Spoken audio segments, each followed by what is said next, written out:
Hello everyone, welcome to my YouTube channel. हम complete series पढ़ रहे हैं, साइकेट्रिक की पूरा सब्जेक्ट ही पढ़ रहे हैं। तो आज का जो डिसऑर्डर है वो है आपका बाइपोलर डिसऑर्डर। तो मैं रिक्वेस्ट करूंगी जो भी ये वीडियो देख रहे हैं वो बाइपोलर डिसऑर्डर को अच्छे से समझने के लिए जो मैनिया और डिप्रेशन की मैंने क्लासेस अपलोड की हुई हैं उनको पहले देख लीजिए, क्योंकि वही दोनों डिसऑर्डर इसमें इन्वॉल्व होते हैं। तो मैं पहले ही पढ़ा चुकी हूँ, इसलिए मैंने इसमें डिटेल में वो दोनों डिसऑर्डर डिस्कस नहीं किए हैं, मैनिया और डिप्रेशन। तो सबसे पहले आप वो क्लासेस देख सकते हैं जाके, मैंने प्लेलिस्ट बना दी है, तो उस प्लेलिस्ट में जाके आराम से ईजिली देख सकते हैं। तो देखो, हम देखते हैं बाइपोलर डिसऑर्डर क्या होता है। So bipolar disorder is a chronic mood disorder characterised by extreme mood swings between episode of elevated mood, जिसको हम मैनिया बोलेंगे इस एपिसोड को, एंड डिप्रेस्ड मूड यानी कि डिप्रेशन। तो जो मूड का एक्सट्रीम मूड स्विंग्स होते हैं, यानी कि जो नॉर्मल पर्सन होता है, तो नॉर्मल पर्सन से कहीं ज़्यादा मूड स्विंग्स देखने को मिलते हैं। नॉर्मल जो पर्सन होता है वो दुखी और हैप्पी होता है थोड़े देर के लिए, ठीक है।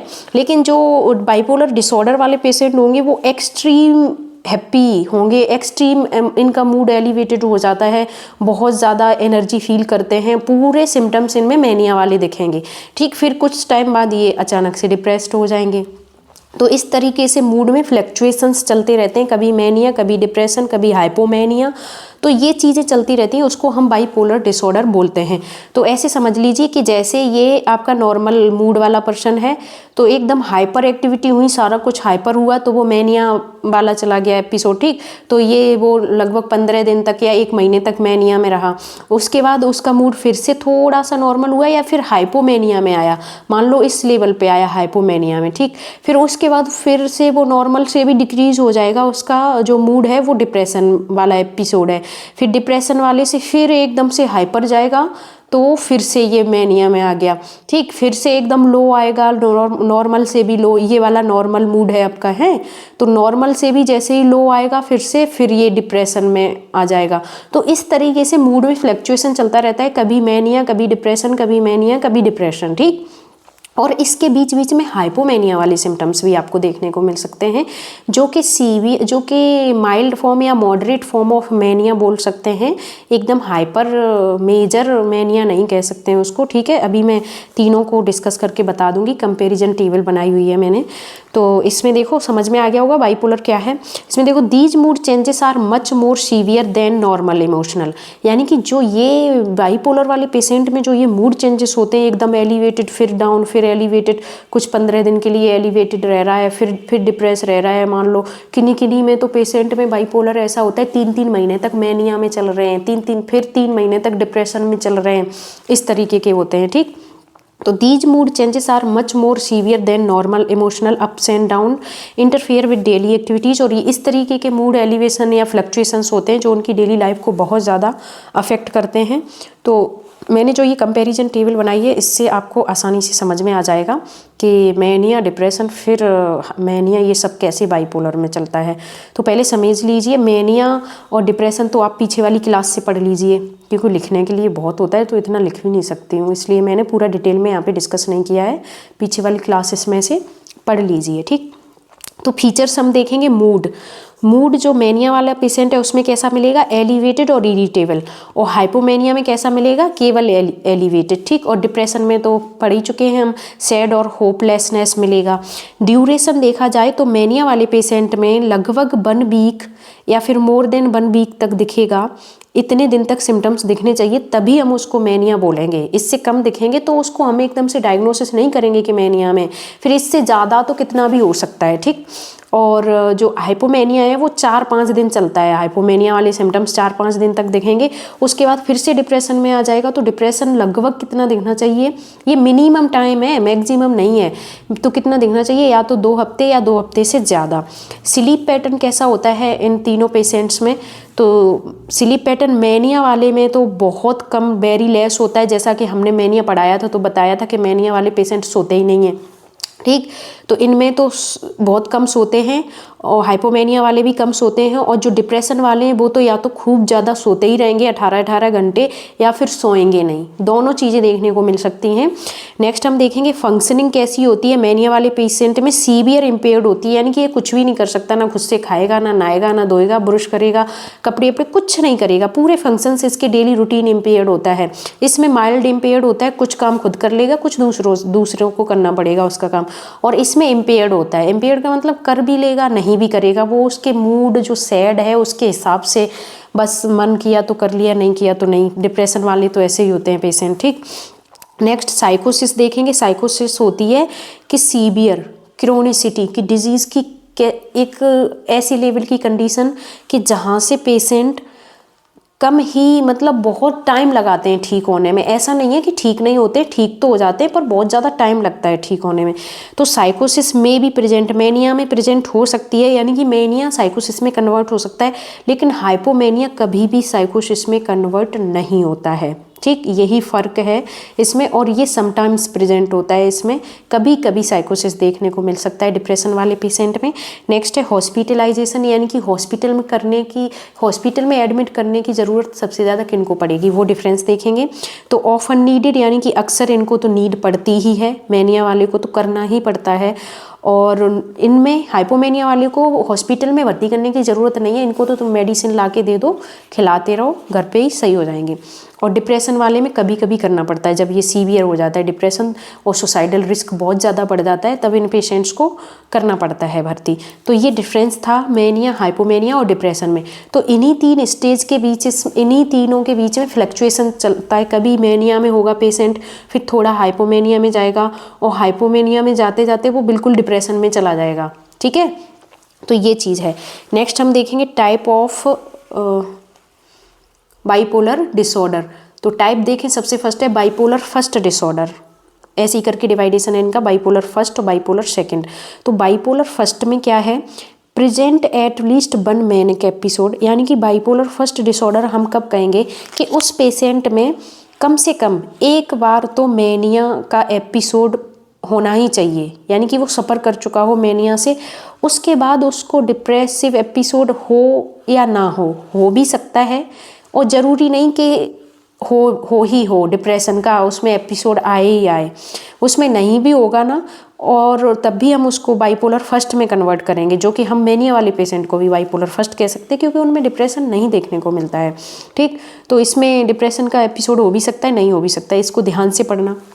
ठीक, नेक्स्ट देखो, नेक्स्ट टाइप है आपका bipolar second disorder, at least one hypomanic episode. अब हमने आपको बताया है कि जो मेनिया होता है वो थोड़ा सीवियर फॉर्म होता है, और जो हाइपोमेनिक होता है वो मेनिया से थोड़ा लोअर चीज़ें देखने को मिलेंगी उसमें। ठीक, तो वो हाइपोमेनिक फेज होता है इसके डिसऑर्डर का। तो इसमें एटलीस्ट वन हाइपोमेनिक एपिसोड होना चाहिए, at least one major depressive episode होना चाहिए, फुल मैनिक एपिसोड कभी भी प्रेजेंट नहीं होता है। यानी कि अगर बाइपोलर सेकेंड टाइप का डिसऑर्डर है पेशेंट को, तो वो पेशेंट एक्सेसिव हाइपर या ग्रैंडोर फ्लाइट ऑफ आइडिया, जो एकदम एक्सट्रीम लेवल की चीज़ें करते हैं, एक्साइटमेंट हाइपर वाली मेनिया वाले पेशेंट, जिनमें एंडलेस एनर्जी होती है, ऐसे लगता है कि इनमें कहाँ से ताकत आ गई है। ठीक, जैसे कि मैं एक एग्जांपल बता सकती हूँ, ये एक रियल और बिल्कुल रियल केस है कि एक मेनिया की लड़की थी, तो उसमें इतनी ताकत आ गई कि उसने अपने रूम की खिड़की दरवाजे, जो कि लकड़ी के होते हैं, वो पूरे तोड़ दिए, उखाड़ के फेंक दिए। तो इस लेवल की जो मेजर मेनिया होता है उसमें आ सकते हैं, इस लेवल की एनर्जी आ सकती है पेशेंट में। ठीक है, और ये पॉसिबल है, लोग उसको भूत प्रेत से कनेक्ट कर देते हैं, लेकिन नहीं, मेनिया वाले पेशेंट में ये एबनॉर्मल सी चीज़ लगती है बहुत, कि एक दुबले पतले इंसान ने कैसे कर लिया इतना, पर वो कर सकते हैं, क्योंकि उनकी बॉडी में अलग ही लेवल का एनर्जी फ्लो हो जाता है ब्रेन की एबनॉर्मेलिटी की वजह से। ठीक है, तो इसमें क्या दिखेगा आपको, बाइपोलर सेकेंड में उस लेवल का मेनिया नहीं दिखेगा, लेकिन हाइपोमेनिया का एपिसोड जरूर दिख सकता है, और मेजर डिप्रेशन दिख सकता है। तो हाइपोमेनिया प्लस मेजर डिप्रेशन को हम बाइपोलर सेकेंड बोलते हैं। क्या बोलेंगे, बाइपोलर सेकेंड। नेक्स्ट टाइप है साइक्लोथाइमिक डिसऑर्डर, ये भी आपका बाइपोलर का ही टाइप है। तो साइक्लोथाइमिक डिसऑर्डर में देखो क्या है, क्रॉनिक मूड फ्लक्चुएशन, इसमें क्रॉनिक फ्लक्चुएशन देखने मिलेगा बिटवीन मैनिया और हाइपोमेनिया एंड डिप्रेशन, इसमें तीनों चीज़ें मिल सकती हैं। साइक्लोथाइमिक एक सर्किल से चलेगा कि मैनिया में पेशेंट था, ठीक है, कैसा सर्किल चलेगा कि पेशेंट को मैनिया था, उसको कुछ समय तक मैनिया रहा हाइपर वाला, फिर हाइपोमेनिक हो गया, थोड़ा सा कम हो गया, फिर उसके बाद क्या हुआ, डिप्रेशन हो गया, ठीक। तो इस तरीके से चलता रहेगा कि मैनिया, हाइपोमेनिया और डिप्रेशन, तो ये एक साइकिल सी चलती रहती है, इसलिए इसको साइक्लोथाइमिक बोलते हैं, ठीक। क्या बोलेंगे, साइक्लोथाइमिक बोलेंगे। तो इसमें मैनिया या हाइपोमेनिया का एपिसोड देखने को मिल सकता है और डिप्रेशन का episode. Symptoms last for at least दो साल तक, और ऐसी साइकिल इस पेशेंट में लगभग 2 साल तक चलती है, तब जाके हम उसको साइक्लोथाइमिक डिसऑर्डर बोलते हैं और बाइपोलर का ही टाइप होता है, ठीक। नेक्स्ट इसके हम कॉज देखेंगे, तो मैंने यहाँ पे लिखा हुआ है क्लास 9 और 10 जो मैंने अपलोड की हुई हैं मैनिया की और डिप्रेशन की, वो देख लीजिए जाके, वहाँ पे बहुत मैंने ब्रॉडली एक्सप्लेन किए हैं इनके कॉज और साइन सिम्टम, ट्रीटमेंट, सब कुछ। तो ये मैनिया और डिप्रेशन के जो सिम्टम्स रहेंगे पेशेंट में, वही जब मैनिक एपिसोड आएगा तो मैनिया वाले सिम्टम आएंगे, और जब डिप्रेशन वाला एपिसोड चल रहा होगा तो डिप्रेशन वाले सिम्टम्स दिखेंगे, ठीक है। तो ट्रीटमेंट इसका सेम एज मैनिया और डिप्रेशन की वाली ही दवाई दी जाती हैं, लिथियम वगैरह और ट्रिप्टिलिन, सर्टेलिन, वही सारी दवाइयाँ चलती हैं, लेकिन यहाँ पे एक ट्विस्ट है। यहाँ पे क्या ट्विस्ट है, बड़ा ट्विस्ट है, ये क्वेश्चन बनता है नॉर्सेट का, इसलिए पढ़ लो इसको। If anti depressant can given alone it can trigger mania, अगर तुम बाइपोलर वाले डिसऑर्डर में केवल एंटी डिप्रेशन की दवाइयाँ दे रहे हो और उसको मूड स्टेबलाइजर नहीं दे रहे हो, यानी कि मैनिया की नहीं दे रहे हो, जैसे एक टाइम उसको डिप्रेशन की चल रही है, एक टाइम मैनिया की चल रही है, लेकिन आप क्या कर रहे हो, सिर्फ एंटी डिप्रेशन दे रहे हो, तो उस पेशेंट में मैनिया ट्रिगर होने के चांस होते हैं। क्यों? क्योंकि एंटी डिप्रेशन वाली मेडिसिन मूड एलिवेटेड करती हैं और उसको मैनिक एपिसोड तो है ही, क्योंकि वो बाइपोलर वाला है, तो इतना ना एलिवेट हो जाए कि वो उसको मैनिया ट्रिगर हो जाए, ठीक। इसलिए हम क्या करते हैं, medication adherence is essential for management. Adherence का मतलब कि मिक्स करके, मिलावट करके, मिलावट इन द सेंस कि एक के साथ दूसरी मेडिसिन, अडेयर करना क्या होता है, एक के साथ दूसरी मेडिसिन देना बहुत ज़रूरी होता है, ये बचाने के लिए कि उसको कहीं मैनिया ट्रिगर ना हो जाए।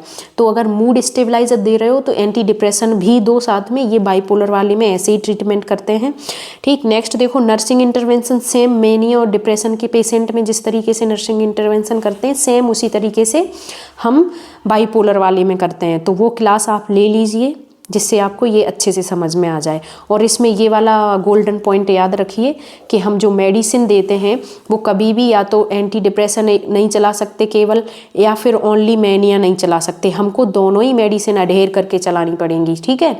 एक टाइम वो जैसे भी डॉक्टर प्रिस्क्राइब करे, लेकिन दोनों ही मूड स्टेबलाइजर और एंटी डिप्रेशन दोनों देने पड़ेंगी बाइपोलर वाले डिसऑर्डर वाले पेशेंट को, ठीक। अब आ गया आपका इम्पोर्टेंट पार्ट जो कि MCQ पार्ट है। तो MCQ पार्ट में हम फर्स्ट क्वेश्चन देखेंगे और NCLEX बेस्ड आपके सारे क्वेश्चंस हमने बनाए हुए हैं। तो देखो, इसमें maximum duration of A manic episode हमने कितना पढ़ा है, मैनिक एपिसोड का कितना पढ़ा, क्या हमने 4 वीक पढ़ा या 2 वीक पढ़ा या 1 मंथ पढ़ा। 1 मंथ तो हमने पढ़ा ही नहीं था, ठीक है। 4 वीक था हाइपोमेनिक का, 2 वीक था डिप्रेशन वाले पेशेंट का, 1 वीक किसका था, मैनिक वाले पेशेंट का। जो हमने कंपैरिजन टेबल पढ़ी थी उसमें ड्यूरेशन पढ़ा था, तो 1 वीक था आपका मैनिक एपिसोड वाले पेशेंट का, तो ये ड्यूरेशन हो गया। नेक्स्ट देखो, जो कि मैंने अभी अभी पढ़ाया है उसमें से ये क्वेश्चन है, bipolar second disorder is characterised by. ये काफ़ी इंपॉर्टेंट इसलिए है क्योंकि ये कॉम्पिटिटिव एग्जाम में पूछ लिया गया है क्वेश्चंस। तो अगर बाइपोलर सेकंड टाइप का डिसऑर्डर है तो उसमें हमने क्या पढ़ा था, क्या उसमें केवल मैनिया होती है, नहीं होती है। क्या उसमें केवल हाइपोमेनिया होता है, ये भी नहीं होता है। क्या उसमें मैनिया प्लस साइकोसिस होता है, ये भी नहीं होता है। क्या उसमें हाइपोमेनिया या मेजर डिप्रेशन होता है, यस ये होता है। हमने अभी अभी पढ़ा है कि जो सेकंड टाइप का बाइपोलर डिसऑर्डर है उसमें हाइपोमेनिया के एपिसोड मिलेंगे और किसके मिलेंगे, मेजर डिप्रेशन के एपिसोड मिलेंगे। माइनर माइल्ड डिप्रेशन भी नहीं मिलेगा, खूब मेजर डिप्रेशन होगा और हाइपोमेनिया होगा, और सीवियर मैनिया भी नहीं मिलेगा इस पेशेंट में, जिसको हम बाइपोलर सेकंड बोल रहे हैं, ठीक है। तो ये बाइपोलर सेकंड टाइप है। नेक्स्ट हम क्वेश्चन नंबर 3 देखते हैं, anti depression in bipolar disorder should be given. Anti depression दे रहे हो तो कैसे दोगे आप, अवॉइडेड कम्प्लीटली, क्या हम बाइपोलर वाले डिसऑर्डर में एंटी डिप्रेशन को कम्प्लीटली अवॉइड करेंगे या फिर केवल एंटी डिप्रेशन देंगे, उसके साथ कोई मेडिसिन नहीं देंगे। गिवन विद मूड स्टेबलाइजर, या फिर मूड स्टेबलाइजर के साथ देंगे कि मूड स्टेबलाइजर की भी मेडिसिन दो और एंटी डिप्रेशन भी दो। गिवन ओनली ड्यूरिंग मैनिया, या फिर एंटी डिप्रेशन हम केवल मैनिया में देते हैं। तो अभी अभी हमने जस्ट पढ़ा है, उसमें हम क्या करते हैं, जो मूड स्टेबलाइज़र मेडिसिन्स हैं उनके साथ ही हम एंटी डिप्रेशन की मेडिसिन्स भी देते हैं। और ऐसा क्यों करते हैं, क्योंकि उसमें जो मैनिया का जो एपिसोड है वो ट्रिगर होने से बच जाए पेशेंट, इसलिए हम दोनों मेडिसिन को अडेयर करके देते हैं अडेरेंस में। ठीक है, नेक्स्ट क्वेश्चन नंबर 4 देखिए। Which symptoms differentiate hypomania from mania, यानी कि वो कौन सा सिम्टम्स है जो हाइपोमेनिया में प्रेजेंट है, मैनिया में नहीं है, इस तरीके से। ठीक है, तो इसमें देखो इंक्रीज्ड एनर्जी या फिर एलिवेटेड मूड या फिर साइकोटिक सिम्टम्स या डिक्रीज स्लीप, इनमें से क्या मिलेगा। तो मैनिया और हाइपोमेनिया की बात हो रही है तो उसमें डिक्रीज स्लीप तो हो ही नहीं सकता, वो सॉरी हाँ डिक्रीज स्लीप तो हो सकता है कि ये पेशेंट कम सोते हैं या फिर मूड एलिवेटेड होता है, लेकिन यहाँ पे फर्स्ट प्रायोरिटी किया जाएगी क्योंकि इसमें हाइपोमेनिया भी इंक्लूड है। ठीक है, हाइपोमेनिया, तो इसमें देखो इंक्रीज एक्टिविटी एनर्जी हमें मैनिया में मिलेगी, लेकिन हमें ढूंढना किसका है, हाइपोमेनिया का। साइकोटिक ये कंडीशंस हाइपोमेनिया तो बिल्कुल भी नहीं होती, इसमें सिर्फ क्या होता है, मूड एलिवेट होता है। जो हाइपोमेनिया है उसमें मूड एलिवेट होता है। एक बार फिर पढ़िए, which symptoms differentiate hypomania from mania, कौन सा सिम्टम्स है जो हाइपोमेनिया को डिफ्रेंशिएट कर रहा है मैनिया से। क्वेश्चंस का मतलब ये है, तो हमें इसमें हाइपोमेनिया का सिम्टम ढूंढना है। तो हाइपोमेनिया का सिम्टम है केवल मूड एलिवेटेड होता है इसमें, बाकी कुछ ये ज़्यादा हाइपर नहीं होते हैं हाइपोमेनिया वाले पेशेंट। नेक्स्ट क्वेश्चंस देखो, और इसमें देख लो एक चीज़, साइकोसिस occurs in mania but not hypomania. मैंने यहाँ पे लिख दिया है नोट में, जो साइकोसिस होता है वो मैनिया वाले पेशेंट में देखने मिलेगा पर हाइपोमेनिया में नहीं। नेक्स्ट क्वेश्चन देखो, a patient has episode of, एक सेकेंड, a patient has episode of elevated mood lasting 5 days and multiple episode of severe depression. There is no history of psychosis or hospitalizations. Find out the diagnosis. अब यहाँ पे आप दो चीज़ें देखो, एक तो है एलिवेटेड मूड, तो एलिवेटेड मूड किस में दिख रहा है, हाइपोमेनिया में, और एक है सीवियर डिप्रेशन। ये एलिवेटेड मूड यानी कि हाइपोमेनिया प्लस सीवियर डिप्रेशन कौन से टाइप में दिख रहा था, साइक्लोथाइमिक में दिख नहीं रहा था, क्योंकि इसमें तीनों चीज़ें आती हैं। बाइपोलर फर्स्ट में था नहीं, समझ रहे हो, क्योंकि इसमें माइल्ड प्रेजेंट रहता है, हमने पढ़ लिया पहले ही। और मेजर डिप्रेशन तो उसमें तो एलिवेटेड मूड भी है, तो ये तो हो ही नहीं सकता सी वाला। तो इसमें कौन सा आंसर जाएगा, ए, बाइपोलर सेकंड डिसऑर्डर है ये, क्योंकि इसमें हाइपोमेनिया और प्लस सीवियर डिप्रेशन दिख रहा है पेशेंट में। क्या है, hypomania plus severe depression. Next question देखो, नेक्स्ट क्वेश्चन है आपका, during a manic episode what is the priority nursing intervention. किसी भी पेशेंट को अगर मैनिक एपिसोड चल रहा है, जो कि बाइपोलर डिसऑर्डर का पेशेंट है और उसको मैनिक एपिसोड चल रहा है, तो एज ए नर्स आपकी क्या प्रायोरिटी है। तो इसमें देखो, allow patient to make decision, नहीं बना पाएगा patient. Provide low stimulation environment, कहीं तक ठीक लग रहा है। इंकरेज ग्रुप एक्टिविटी या फिर डिस्कस लॉन्ग टर्म गोल, तो फर्स्ट और सेकेंड तो बिल्कुल नहीं हो सकते कि जो मैनिक एपिसोड चल रहा है तो हम लॉन्ग टर्म गोल बना के क्या बोलेंगे, वो करेंगे। अभी उसको एपिसोड चल रहा है तो अभी के लिए उसको रिड्यूस करो ना, जो मैनिक एपिसोड है उन पे फोकस करेंगे। ठीक, तो इसमें हम क्या करेंगे, प्रोवाइड लो स्टिमुलेशन, क्योंकि मैनिया का पेशेंट है तो कोई भी सराउंडिंग में ऐसा एनवायरनमेंट नहीं होना चाहिए कि पेशेंट और एग्रेसिव हो जाए, उसका मैनिया और ट्रिगर हो जाए। तो इस कंडीशन में हम क्या करेंगे, फर्स्ट प्रायोरिटी क्या रहेगी नर्स की, प्रोवाइड लो स्टिमुलेशन एनवायरनमेंट। ठीक, नेक्स्ट देखो, नेक्स्ट क्वेश्चन है, A client with bipolar disorder is prescribed an antidepressant drug. Which nursing action is most appropriate? Not set का क्वेश्चन है, बहुत इंपॉर्टेंट है। हमने क्या किया है, एक क्लाइंट को जो बाइपोलर है जिसको, उसको एंटी डिप्रेसेंट ड्रग दिया है, तो हमको कौन सा जो एक्शन है वो प्रायोरिटाइज पे रखना पड़ेगा। ठीक, तो एंटी डिप्रेशन से क्या क्या रिलेटेड हो सकता है डिप्रेशन वाले पेशेंट से, वो हम इसमें ढूंढेंगे। तो इसमें देखो क्या हो सकता है, अगर सिर्फ एंटी डिप्रेशन आप दे रहे हो तो एंटी डिप्रेशन दिया है तो इंक्रीज फ्लूइड इनटेक, क्या हमें उसको ज़्यादा से ज़्यादा पानी पीने को देना चाहिए पेशेंट को, या फिर रिस्ट्रिक्टेड एक्टिविटी लेवल या उसकी जो एक्टिविटी है उनको कम कर देना चाहिए, या फिर मॉनिटर फॉर मैनिक एपिसोड, या फिर give medication at a bad time. Anti depression चल रही है, क्या हम उसको शाम को दवाइयाँ दें, या फिर मैनिक एपिसोड कहीं उसमें मैनिया तो ना ट्रिगर हो रहा है उसके लिए क्या हम उसको ऑब्जर्व करेंगे, या फिर एक्टिविटी को कम कर देंगे, या उसका फ्लूइड इनटेक बढ़ा देंगे।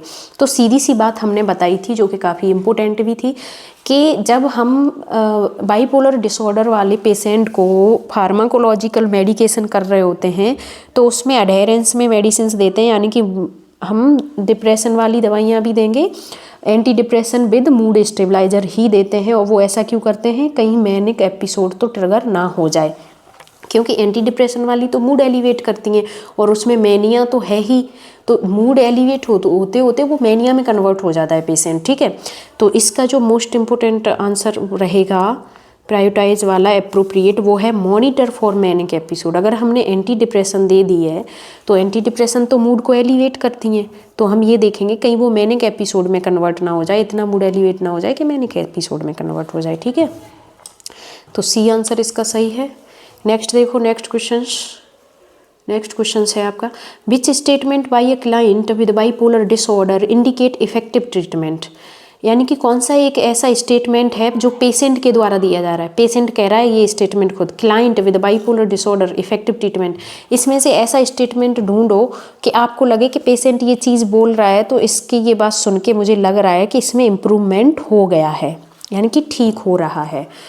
तो फर्स्ट स्टेटमेंट देखो, I only take medicine during depression. Patient कह रहा है कि हम सिर्फ तब मेडिसिन खाऊंगा जब मुझे डिप्रेशन वाला एपिसोड आएगा। ठीक, I take my medicine even when I feel normal.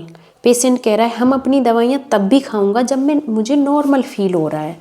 Next है, I can stop therapy when I feel better. वो कह रहा है हम अपनी मेडिसिन को बंद कर देंगे जब मुझे अच्छा फील हो रहा है, ठीक महसूस हो रहा है। नेक्स्ट है, नो लॉन्गर नीडिड माई मेडिकेशन। वो ये कह रहा है कि मैं ठीक हो गया हूँ, मुझे अब दवाइयों की ज़रूरत नहीं है। तो ये डिसाइड करने वाला पेशेंट कौन होता है, पहली बात तो ठीक है डॉक्टर डिसाइड करेगा, तो इसको तो एकदम हटाओ। अब वो कह रहा है सिर्फ डिप्रेशन में, क्यों भाई, बाइपोलर का डिसऑर्डर है, सिर्फ डिप्रेशन में क्यों दवाई लेगा, तो इसको भी हटा दो, ये भी गलत है। नेक्स्ट है, I take my medicine even I feel normal, ये एकदम सही है। ठीक, और ये भी गलत है, I can stop therapy when I feel better. ये पेशेंट कौन होता है डिसाइड करने वाला कि मुझे ठीक महसूस हो रहा है तो मैं दवाइयाँ ही ना खाऊं। ठीक, और इसमें इसलिए सही है कि कुछ टाइम के लिए तो पेशेंट नॉर्मल होगा ही, इसका मतलब ये तो नहीं है कि दवाइयाँ बंद करती हैं, दवाइयाँ तो उसको कंटिन्यू चलेंगी। तो ये स्टेटमेंट ये इंडिकेट कर रहा है कि उसमें जो मेडिसिन चल रही हैं उनका इफेक्टिवनेस दिख रहा है। ठीक, नेक्स्ट देखो क्वेश्चंस। नेक्स्ट क्वेश्चन है आपका 9, a client with bipolar disorder is in the depressive episode. Bipolar का है, डिप्रेसिव एपिसोड चल रहा है उसको, डिप्रेशन वाला stage. What is the priority nursing assessment. अब ऐसे में आप क्या करोगे, जब डिप्रेशन चल रहा है तब क्या प्रायोरिटी हो सकती है। तो जब क्वेश्चंस प्रायोरिटाइज वाले पूछे तो सबसे पहले ऐसा ऑप्शंस ढूंढो जिसमें पेशेंट की सेफ्टी देखी जा रही हो, उसके बाद दूसरा ऑप्शंस देखते हैं।